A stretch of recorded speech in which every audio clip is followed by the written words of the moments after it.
for your forewarned weather with Chief Meteorologist Alana Brophy.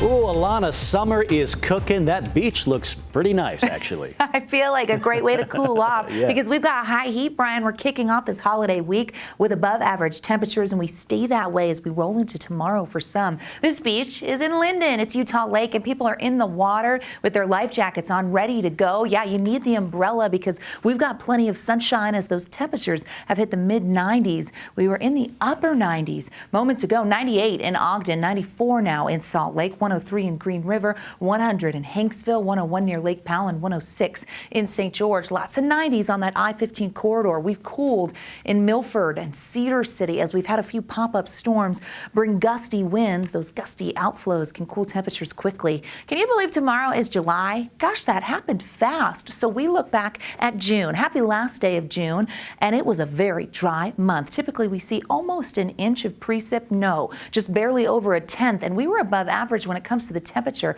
by several degrees. As we look at our precipitation map, we only had 1 day of measurable moisture in Salt Lake City for the entire month of June.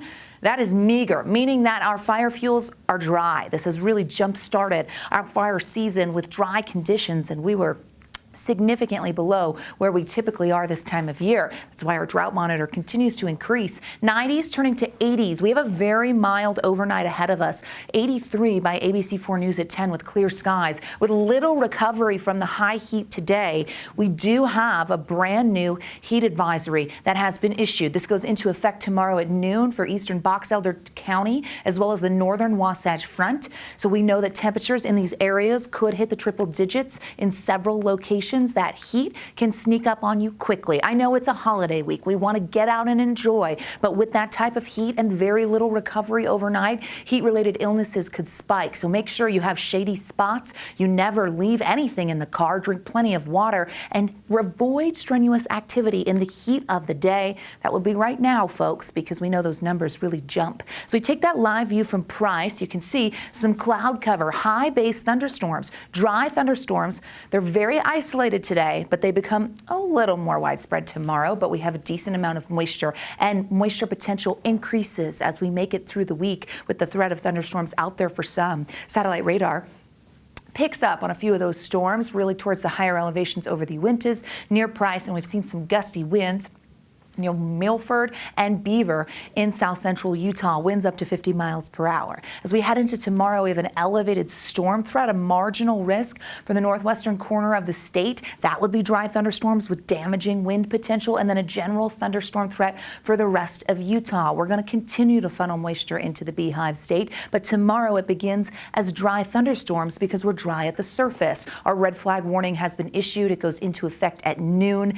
We could see gusty winds with those dry thunderstorms. Lightning with our dry fire fuels, not a great recipe. So we look at the Futurecast here, kind of shows the progression of that moisture. A few storms pop up by tomorrow afternoon over the I-70 corridor near Castle Country in the basin, but that becomes a little more widespread as we head into Wednesday. Our southwesterly flow helps crank temperatures. By Wednesday, we have the chance of isolated storms in central and southern Utah, and then we could get some moisture, meaning flash flood danger will increase for the midweek. As we look Wednesday night and into Thursday, we have the chance of a few storms sticking around.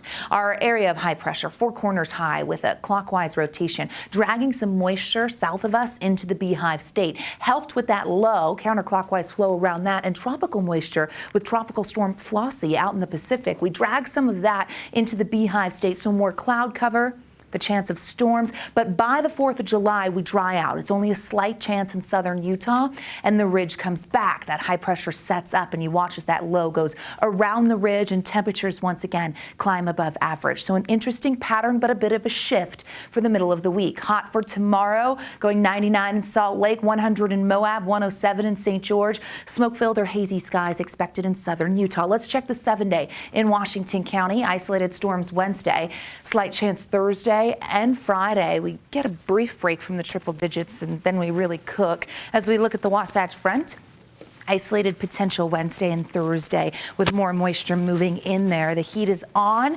We dip for a moment, and then we're back at it. 4th of July with the low 90s, looking pretty dry and then hot for your holiday weekend. Ooh, intense, Yes. just like the news from